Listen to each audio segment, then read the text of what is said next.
A wave of brutal attacks has left Alabama in shock. The community is rattled, and law enforcement is grasping at straws. The only clues left behind by the killers are blurry surveillance recordings. Despite this, both local police and the FBI are relentless in their pursuit. The fugitives have been following a route along the East Coast, but authorities refuse to let them slip away. Surveillance cameras often serve as silent witnesses to horrific crimes. In this case, 3 assailants fled the scene of a deadly attack in Alabama, but they weren't able to escape being caught on film. Heavily armed and defiant, they vowed never to be captured alive. I'm Carl Street, a former head of the FBI's New York field office. A voice narrates over archival footage. These criminals attempted to outrun the FBI by crossing multiple state lines. Agents hoped to bring them in without further bloodshed. Back in the 1990s, Birmingham, Alabama, had been experiencing a decline in both its population and its crime rate. But no city, no matter how safe, is immune to violence. On May 18, 1996, a customer at a gas station stumbled upon a gruesome discovery: a lifeless body. A call immediately came in to the Birmingham Police Department. Investigators arrived on the scene and identified the victim, the station's clerk, who had been gunned down. He was the only employee working that day. The witness who found the body hadn't seen the actual crime take place. A trail of blood led from inside the store, behind the counter, and out to the parking lot, suggesting the clerk had been wounded inside and had attempted to escape, possibly in search of help. He collapsed just outside the store, unable to go any further. Initially, police believed they were dealing with a robbery gone wrong. However, something was off. Cash was still sitting on the counter, untouched. The register hadn't even been opened. No fingerprints were found, and there were no immediate suspects or eyewitnesses. Investigators wasted no time sending the surveillance footage to the police lab for analysis. Unfortunately, the tape had been reused multiple times, degrading the video quality significantly. The grainy footage offered only the vaguest details. Technicians worked tirelessly to enhance the recording, cleaning up the frames as much as possible. Once they had processed the tape, detectives were able to piece together the crime. Their worst fears were confirmed. The footage showed a single customer firing at the clerk, despite the victim appearing fully compliant. The execution seemed entirely unprovoked. Experts carefully extracted still images from the video, attempting to sharpen them enough to make out defining facial features. The Birmingham Police Department hoped to match the suspect's face to known criminals in their database. But when they ran the comparison, nothing came up. No matches. Detectives turned to a different strategy, speaking with the victim's family and friends, hoping someone might recognize the killer or provide insight into a possible motive.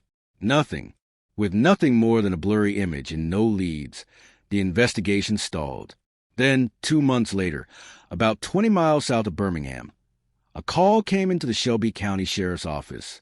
The report was about 2 suspicious men spotted inside a local pawn shop. At first, we had no idea what we were walking into, recalled one officer. We expected theft, maybe some stolen goods being sold, but murder? That's not something we deal with often. By the time law enforcement arrived, the scene was far worse than they could have imagined. The shop owner had been shot multiple times, execution style. A female employee had suffered a gunshot wound to the head and was barely clinging to life. We set up roadblocks immediately, the officer continued. Every car in the vicinity was being checked. At that moment, we had nothing. No real suspects, no strong leads. We just needed to be thorough and keep our eyes open for anything suspicious. Emergency medical responders worked frantically to stabilize the wounded employee, while detectives surveyed the crime scene. The perpetrators had stolen $2,300 in cash, along with a significant amount of jewelry. Most concerning, however, was that the shop's gun cabinet had been nearly emptied. The store had seen a steady flow of customers throughout the day, making collection of fingerprints an overwhelming challenge. Investigators doubted they'd be able to pinpoint a suspect through prints alone. Instead, they turned their attention to physical evidence left behind. Spent shell casings were scattered across the floor. Ballistics analysis later confirmed that the murder weapon was a 9mm handgun. At this stage, law enforcement couldn't yet determine whether the gas station killing and the pawn shop murders were connected. The two incidents shared similarities: the sudden, unprovoked violence, the execution-style shootings, but there was no clear link. Then, detectives recovered something that could change everything: the pawn shop surveillance tape. Investigators eagerly reviewed the pawn shop surveillance footage, hoping it would provide the break they needed. However, when they went to retrieve the tape from the camera, it wasn't there. Something was off.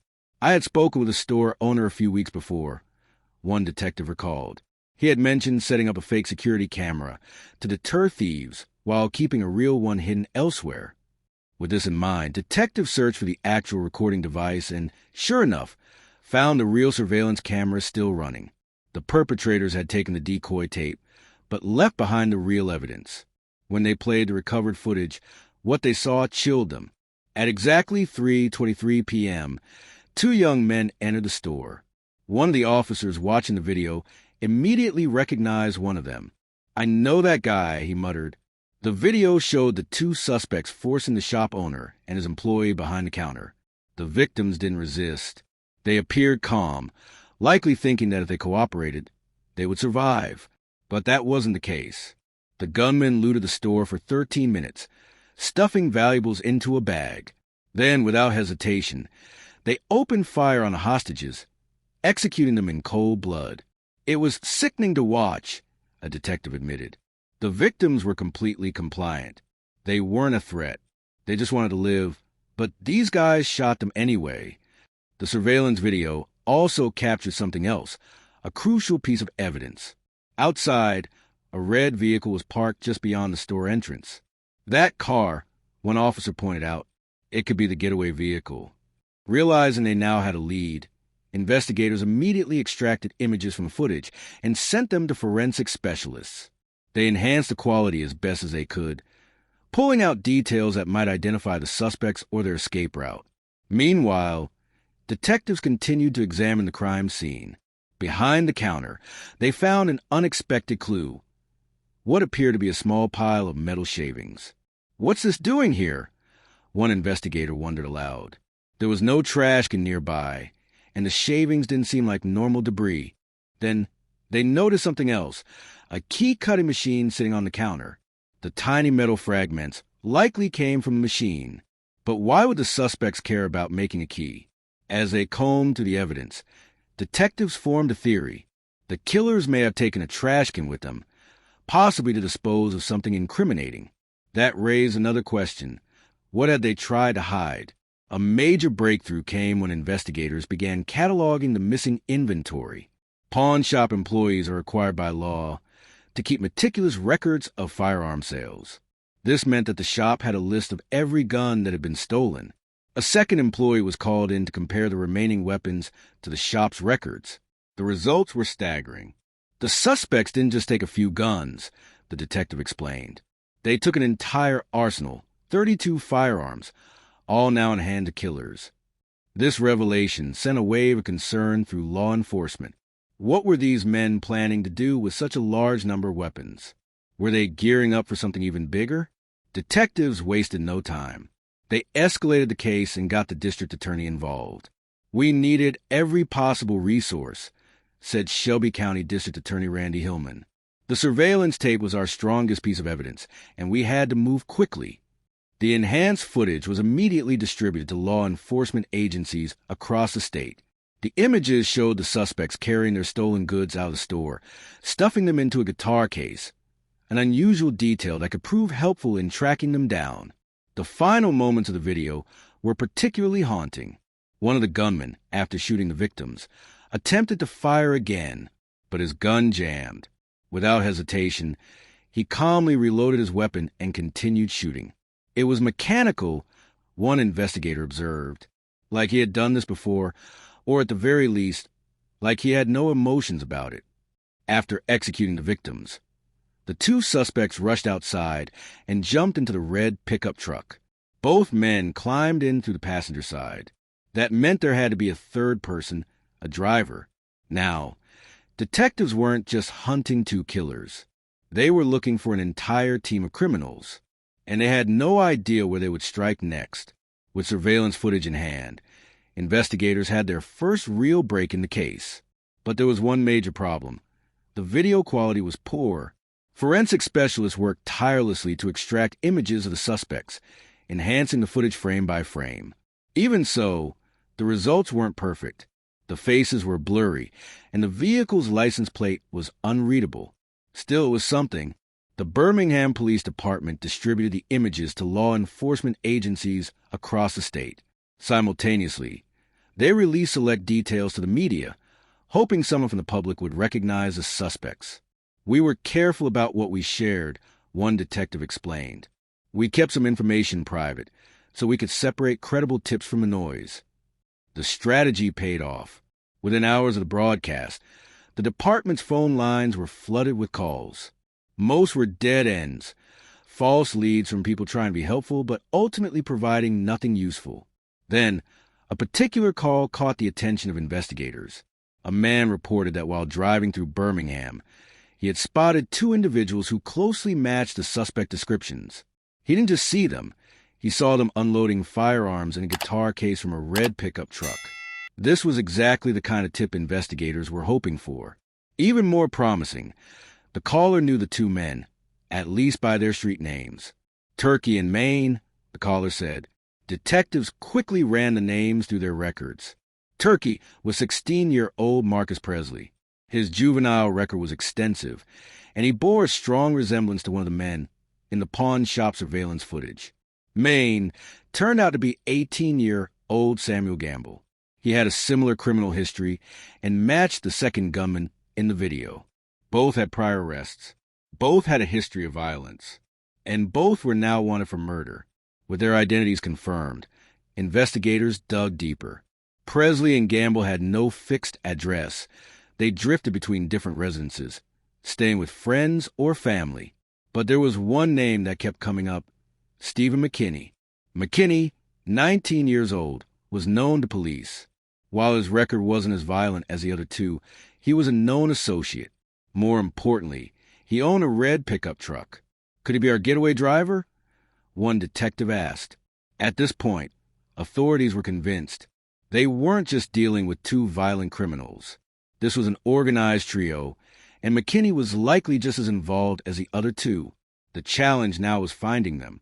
Investigators started by searching known addresses linked to the suspects. At McKinney's home, a SWAT team moved in, executing a high-risk raid. "Go! Go! Go!" Officers shouted as they entered. But the house was empty. Nobody was home. It was clear the suspects had already fled. Still, the search wasn't a total loss. While combing through property, officers made an alarming discovery. They found the pawn shop surveillance tape, the one the killers thought they had destroyed. They knew they had been recorded, an investigator said. That's why they tried to destroy the evidence. But they didn't realize the real camera was still running. Even more incriminating, detectives found a guitar case, the same type seen in the footage, lying open on the floor. Inside, it was empty. They had already moved the guns, one officer muttered. "We have no idea where they are now." But there was another clue, one that could reveal the identity of the third suspect. Among the scattered belongings, investigators found a bus ticket stub. The destination? Boston, Massachusetts. It wasn't just any ticket. It was under the name Stephen McKinney. McKinney was on the move, but was he alone? Investigators knew they were racing against time. These men had already killed without hesitation, and now they were armed with an entire arsenal of stolen weapons. If they weren't caught soon, it was only a matter of time before they struck again. With their suspects identified, investigators now had a new challenge: tracking them down before they could kill again. All evidence suggested that Marcus Presley, Samuel Gamble, and Stephen McKinney had fled Alabama and were heading toward Boston, Massachusetts. They weren't just running, one FBI agent later recalled. They were dangerous, unpredictable, and heavily armed. Stopping them wasn't just about making arrests. It was about preventing more deaths. Authorities wasted no time in escalating the case. Shelby County law enforcement officially requested FBI involvement, turning the manhunt into a nationwide operation. We had more than enough evidence to go after them across state lines, said Special Agent Jeff Newton. These guys were killers, and we needed to act fast. The FBI began by re-examining the suspect's known connections. McKinney's name kept coming up, not just as a suspected driver, but as a direct accomplice. Agents started interviewing friends and family members of all three men. Many were unwilling to cooperate, either out of fear or loyalty. Then, a crucial detail emerged. Several people reported that Gamble and Presley had been bragging about their stolen weapons. They weren't just trying to get rid of them, one detective said. They were handing them out to gang members, criminals, anyone who would take them. These guys weren't just hiding. They were arming an entire network. This revelation intensified the urgency of the search. At the same time, investigators turned their attention to McKinney's last known movements. His bus ticket to Boston was a solid lead, but they needed more. Then, another break. Police tracked down McKinney's red pickup truck. It had been parked near a relative's house. Upon searching the vehicle, investigators found a stolen firearm from the pawn shop. This confirmed it. An agent explained. McKinney wasn't just driving. He was fully involved. With the stolen goods and weapons still unaccounted for, the FBI began analyzing bank records, phone calls, and financial transactions linked to the fugitives. One discovery stood out. Multiple calls made from Birmingham to a number in Boston over the past few months. This was the kind of pattern we were looking for, said Special Agent Joseph Altman. It suggested they already had a connection in Boston. The number was registered to a small apartment in Roxbury, a neighborhood just south of downtown Boston. Was this their hiding place? On July 28, 1996, a team of FBI agents and Boston police officers surrounded the Roxbury apartment, prepared for a possible confrontation. We knew they had vowed never to be taken alive, said one officer, so we expected the worst. Agents watched the building for hours, waiting for any sign of movement. Then, finally, a man stepped outside. The agents recognized him immediately. It was McKinney. Instead of storming the building, they decided to follow him. McKinney never returned to the apartment. Instead, he led them to another location across town. Realizing this could be another hideout, agents moved in. FBI, don't move, they shouted as they raided the location. McKinney was taken into custody without a fight, but Presley and Gamble weren't there. The two most dangerous fugitives were still out there, armed, ruthless, and unpredictable, and the clock was ticking. With Stephen McKinney in custody, investigators hoped he would reveal the whereabouts of Marcus Presley and Samuel Gamble. But there was a problem. McKinney wasn't talking. He knew the stakes, said FBI Special Agent Joseph Altman. We had him on serious charges, but he wasn't the triggerman. He thought if he kept his mouth shut, he might get a deal. Instead of wasting time trying to break him, authorities focused on what they already had: McKinney's phone records, surveillance footage, and personal belongings.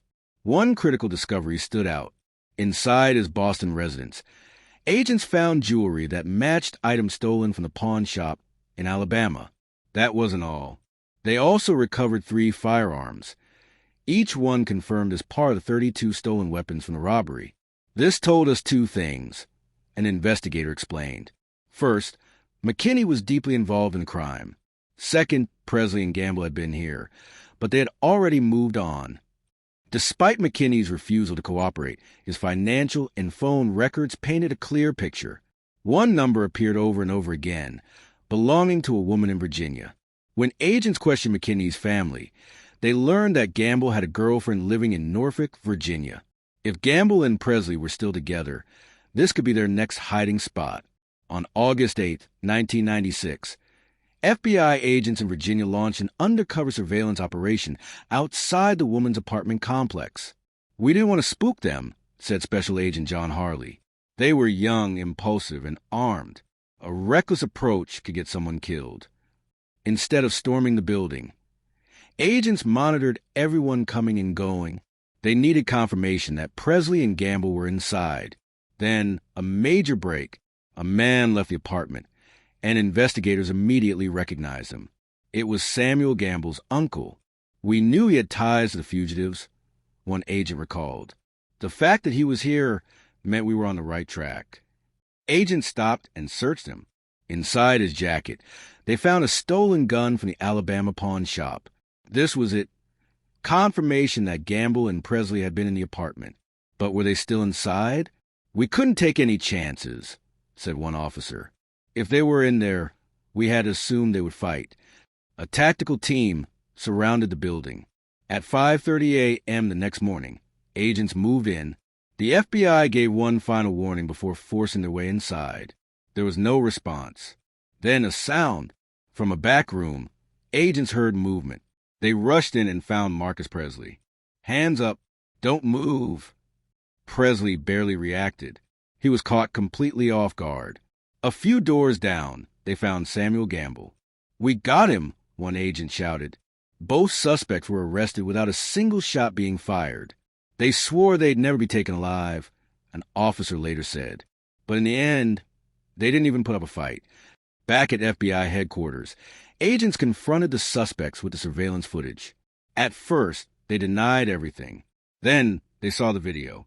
The moment they watched the tape, everything changed, said Special Agent Altman. They realized there was no way out. Presley, the main shooter, eventually confessed to the murders. Gamble, however, tried to shift the blame onto Presley. But the evidence was overwhelming. With all three suspects in custody, the case was finally closed. But justice was just beginning. With Marcus Presley, Samuel Gamble, and Stephen McKinney in custody, the final phase of the case began, bringing them to justice. Prosecutors wasted no time preparing their case. The pawn shop surveillance footage was the most damning piece of evidence, capturing the brutal executions in horrifying clarity. "No one could watch that tape and feel anything but disgust," said Shelby County District Attorney Randy Hillman. These weren't just robberies. These were cold-blooded executions. Each suspect faced separate trials, but the outcomes were never in doubt. Stephen McKinney, though he wasn't the shooter, McKinney played a critical role as a getaway driver and was involved in planning the pawn shop robbery. He was convicted of conspiracy to commit robbery and felony murder. The judge handed down a 50-year prison sentence. Samuel Gamble, despite claiming he wasn't the trigger man, was found guilty of capital murder. The jury had no sympathy, especially after watching the video. He was sentenced to death. Marcus Presley, the one who pulled the trigger in both murders, faced two separate trials. The first trial was for the Birmingham gas station murder. He was sentenced to death. The second trial was for the pawn shop killings. Once again, the jury reached the same conclusion, death sentence. What sealed the fate of all three men wasn't just witness statements or circumstantial evidence. It was the surveillance video. This case proved the value of security cameras, an investigator later said. Without that footage, we might never have convicted them. Ironically, the pawn shop owner, one of the victims, was the one who helped solve his own murder. By installing a fake camera as a decoy, he tricked the killers into believing they had erased the footage. In reality, the real camera had captured every second of their crime. It was like he left behind a final clue, the investigator added. Even in death, he helped put his killers behind bars. The case left a lasting impact on law enforcement and the public. For investigators, it was a stark reminder of how dangerous and unpredictable criminals can be. For the families of the victims, it was justice, but not closure. And for the killers, it was the end of the line. They thought they were untouchable, said one officer. They thought they were too smart to get caught. But in the end, justice caught up with them.